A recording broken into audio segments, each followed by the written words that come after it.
duo. So a lot of hard work for a lot of disappointment for them, I'm afraid. Great shame.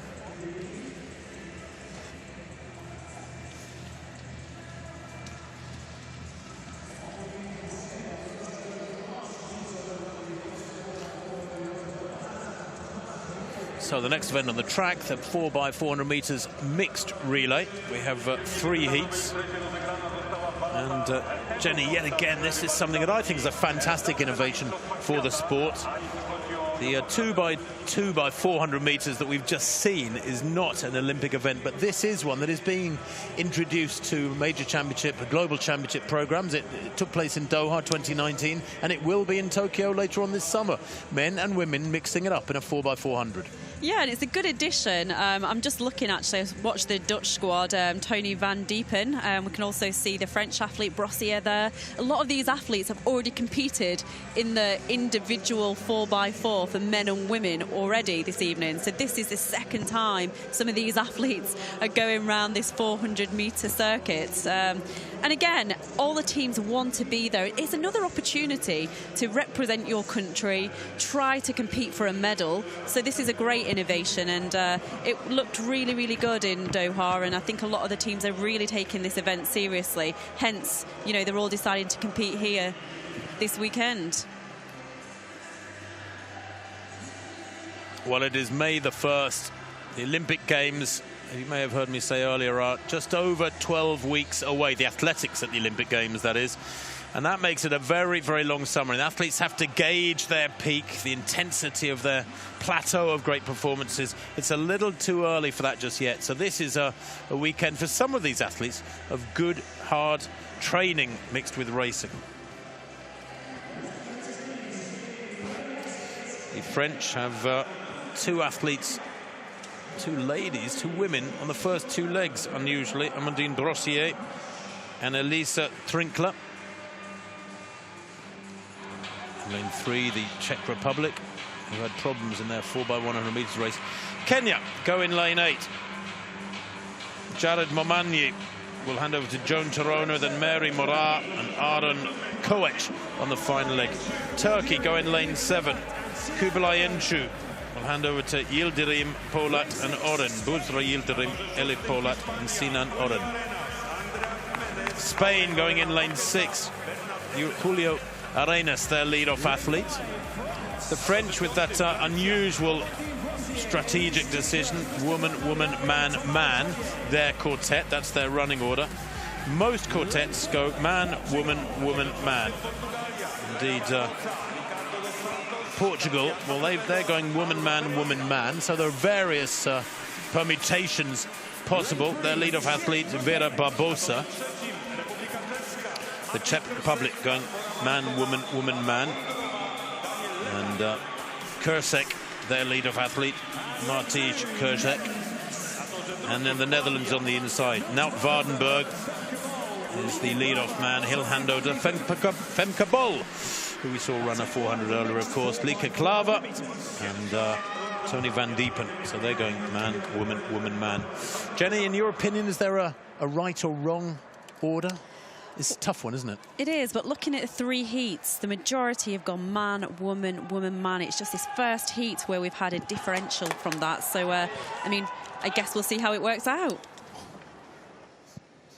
Well, of course, it does mean that France, in lane 5, after 2 legs, will be quite a long way down on the other teams. And they're gambling that their men on the 3rd and 4th legs will make up that deficit.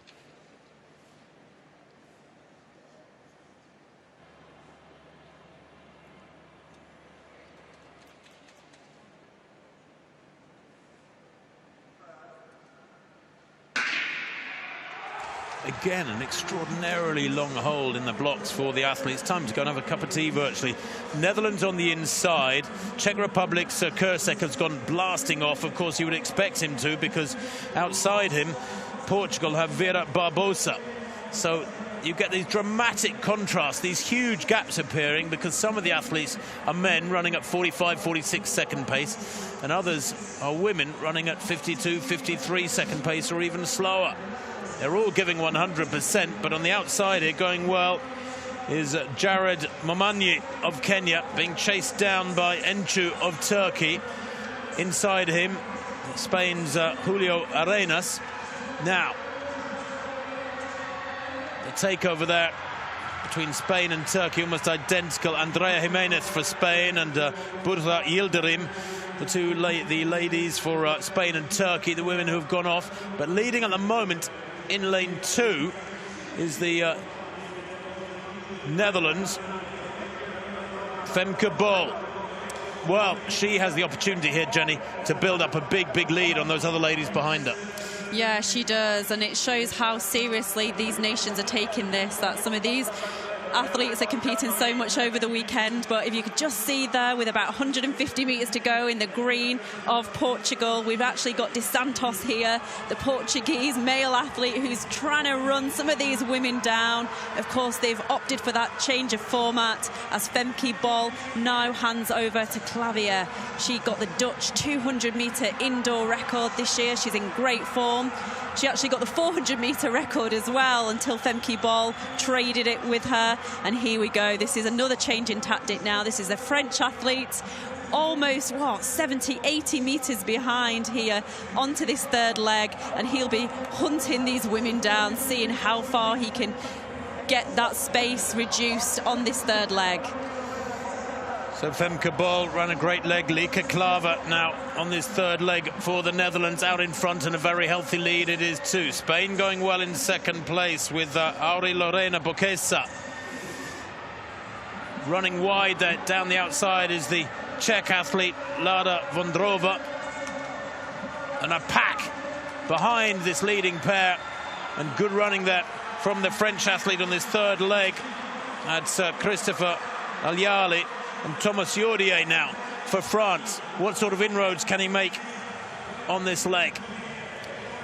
Well, surely the Netherlands aren't going to be caught, Jen. Well, I was just going to say, it looks like the Netherlands have got this one stitched up. It's in the bag with 200 metres to go. An athlete like Van Diepen, no one's going to catch him.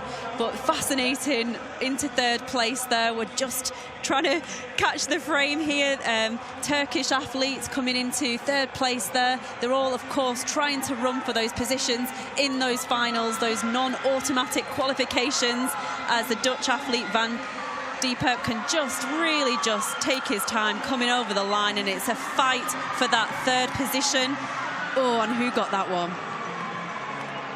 I think it might have been, well, hard to tell. It was a blue vest. I thought maybe the French. You know, what I really like about this event is you're not just looking at the front, you're looking all the way back, what is happening through the field, because people are trading places all the way, and maybe a little bit of cramp there for Tony Van Diepen. I'm not surprised, but the Netherlands win it from Spain. It was indeed the French who took third place. Remember, the qualifying is just the first two teams through by right to tomorrow's final. With, again, two non-automatic qualifier spots. So the Netherlands winning that one pretty impressively.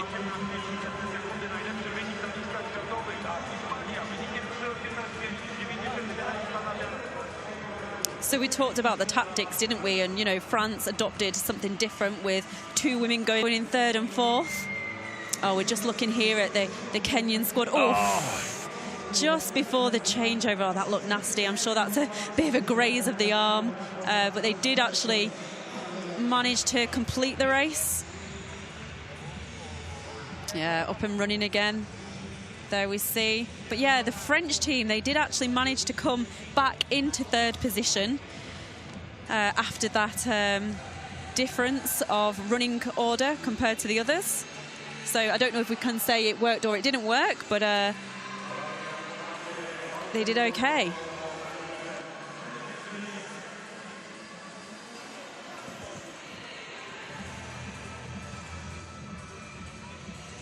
So just really relaxed, and I think almost when he came across the line, he just got a little bit of cramp at the end. But the Spanish team have qualified for that final, so they can enjoy themselves this evening, go back to the hotel, maybe decide if they're going for the same format tomorrow. Is there any other athletes to come into that squad? And the French, of course, face that anxious wait now. They'll have to watch